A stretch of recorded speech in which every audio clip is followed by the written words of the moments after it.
राम वनगमन। माता के चरण छूकर राम ने वन जाने की आज्ञा मांगी। कौशल्या ने कहा, मैं तुम्हें वन जाने से रोकती हूँ। तुम्हारे पिता कैकेयी के बहकावे में आ गए हैं। जब तुमने कोई अपराध ही नहीं किया तब वन क्यों जाओ? राजा की आज्ञा अनुचित है, उसे मत मानो। राम ने नम्रता से उत्तर दिया, माँ पिता की आज्ञा मुझे माननी चाहिए और तुम्हें भी माननी चाहिए। उनकी आज्ञा का उल्लंघन करना मेरी शक्ति के बाहर है। अब मुझे वन जाने की अनुमति दो और आशीर्वाद दो। लक्ष्मण से उन्होंने कहा, भैया भाग्यवश जीवन में ऐसे उलटफेर उतार चढ़ाव आते रहते हैं। इसमें किसी का दोष नहीं, न राजा का और न माता कैकेयी का। भाग्य की बात लक्ष्मण को बिल्कुल अच्छी नहीं लगी। वे तमककर बोले, भाग्य के भरोसे तो जीना कायरों का काम है। जीवन उसी का सफल है जो अपने भरोसे जीता है। अपने बाहुबल से आप राज सिंहासन पर बैठें। अगर किसी ने विरोध किया तो मैं अयोध्या में आग की वर्षा कर दूंगा। श्री राम ने लक्ष्मण को समझाया, मेरे लिए जैसा राज सिंहासन वैसा ही बंद। अधर्म का राज्य मुझे नहीं चाहिए। तुम जो कह रहे हो वह आयों के अनुकूल व्यवहार नहीं है। लक्ष्मण चुप हो गए। कौशल्या रोकर राम से लिपट गई और कहने लगी, जाते ही हो तो मुझे साथ ले चलो। राम ने उन्हें समझा बुझाकर शांत किया और वन जाने की अनुमति मांगी। माता ने कहा, बेटा जाओ, जिस धर्म का तुम पालन कर रहे हो वही है तुम्हारी रक्षा करे। मेरे व्रत पूजन का सब फल तुम्हें मिले, सब दिशाएं तुम्हारे लिए मंगलमय हो। मेरा रोम रोम तुम्हें आशीर्वाद देता है। माता से विदा लेकर राम सीता के पास गए। सारा हाल बताकर सीता से भी उन्होंने विदा मांगी। यह भीखा कि माता बूढ़ी हैं, उनकी देखभाल करना और भरत का रुख देखकर काम करना। वे कुल के भी स्वामी होंगे और राजा भी। उनके सामने मेरी प्रशंसा भूल कर भी न करना, क्योंकि प्रभुता वाले लोग अपने सामने दूसरों की प्रशंसा सहन नहीं कर सकते। 14 वर्ष बाद हम तुम फिर मिलेंगे। इस समाचार से सीता व्याकुल हो गई। फिर संभलकर बोली, मुझे छाया की भांति तुम्हारे साथ रहने का पिता से आदेश मिला है। इसे तुम जानते ही हो। मैं भी वन को चलूंगी। राम ने उन्हें बहुत तरह से समझाया बुझाया। जब वे किसी तरह न मानी तो राम ने कहा, तुरंत चलने के लिए तैयार हो जाओ। तभी लक्ष्मण भी वहां आ गए और उन्होंने भी साथ चलने का आग्रह किया। अंत में राम को उन्हें भी साथ चलने की अनुमति देनी पड़ी। लक्ष्मण से उन्होंने कहा, माता से अनुमति लेकर गुरु वशिष्ठ के घर जाओ। वहां से मेरे सुरक्षित दिव्य अस्त्र शस्त्र ले आओ। माता से अनुमति लेकर और गुरु के यहाँ से अस्त्र शस्त्र लेकर लक्ष्मण लौट आए। इधर श्री राम ने अपना और सीता का सारा सामान ब्राह्मणों और सेवकों को बांट दिया। सीता और लक्ष्मण को लेकर वे पिता के पास विदाई के लिए चल दिए।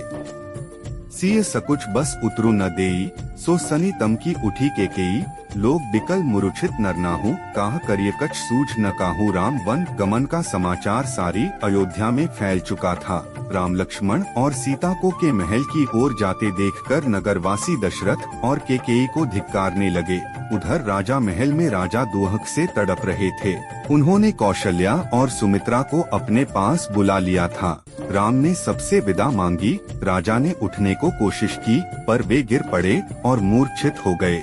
जब उनकी मूर्छा जगी तो राम ने विदा मांगी और कहा, सीता और लक्ष्मण भी मेरे साथ जाने का आग्रह कर रहे हैं।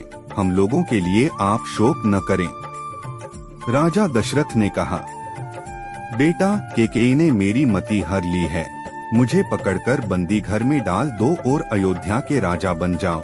राम ने बड़ी नम्रता से कहा, पिताजी मुझे राज्य लोभ बिल्कुल नहीं है। यदि मैं वन न जाऊं तो आपका वचन भी मिथ्या होगा। रघुकुल की रीति मिट जाएगी। मुझे वन जाने दीजिए। कैकेयी बीच बीच में राजा दशरथ को फटकारती जाती थी। राम को छाती से लगाकर राजा मूर्छित हो गए। इतने में केकेयी वल्कल वस्त्र ले आई और राम से बोली, लो इन्हें पहनकर वन को जाओ। राम ने राजसी वस्त्र उतार दिए और वल्कल वस्त्र पहन लिए। सीता को भी कैकेयी ने तपस्विनी के वस्त्र दिए। यह देखकर लोग राजा दशरथ और कैकेयी को तरह तरह से धिक्कारने लगे। सीता से लिपटकर रानियां रोने लगीं। राजा भी अपना सिर नीचे कर रोने लगे।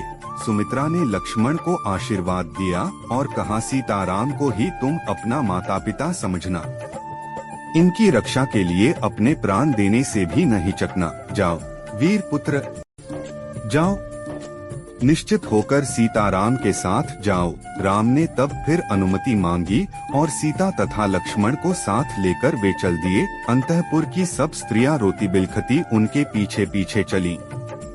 नगर के द्वार पर सुमंत रथ लिए खड़े थे।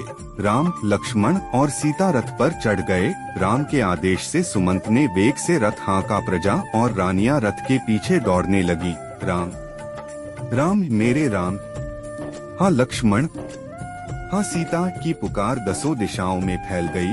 अब राजा दशरथ को रथ की धूल भी दिखाई नहीं देती थी। राजा हताश होकर गिर पड़े। रानियां उन्हें उठाकर कौशल्या के भवन में ले गईं। राजा कभी बेसुध हो जाते और कभी राम राम कह चिल्ला उठते। सारी अयोध्या नगरी शोक सागर में डूब गई। घर, बाजार और गलियों में सन्नाटा छा गया। मनुष्यों की तो क्या, पशु पक्षियों ने भी खाना पीना छोड़ दिया। उधर नगरवासियों की एक भारी भीड़ रथ के पीछे पीछे दौड़ रही थी। समझाने बुझाने पर भी जब लोग न लौटे, तब राम लक्ष्मण भी रथ से उतरकर उनके साथ पैदल ही चलने लगे। संध्या होते होते वे तमसा नदी के किनारे पहुँचे और उन्होंने वहीं रात बिताने का निश्चय किया। सीता और राम माता पिता की याद करते हुए तृणशया पर विश्राम करने लगे। कुछ दूर पर लक्ष्मण धनुष बाण लेकर पहरा देने लगे। सुमंत भी उनके साथ जा बैठे। थकेमादे पुरवासी घोर निद्रा में सो गए। पहर रात रहते ही राम उठे और सुमंत से बोले, ता लोगों का कष्ट मुझसे नहीं देखा जाता। शीघ्र रथ तैयार करो और इस प्रकार रथ हाँको कि जगने पर लोगों को पता न लगे कि रथ किधर गया। सुमंत ने ऐसा ही किया। सवेरा होने पर जब लांगों को आंखें खुली तो देखा कि राजकुमार नहीं हैं। वे इधर उधर दौड़कर उन्हें खोजने लगे। जब कहीं पता न लगा तो निराश होकर नगर को लौट गए।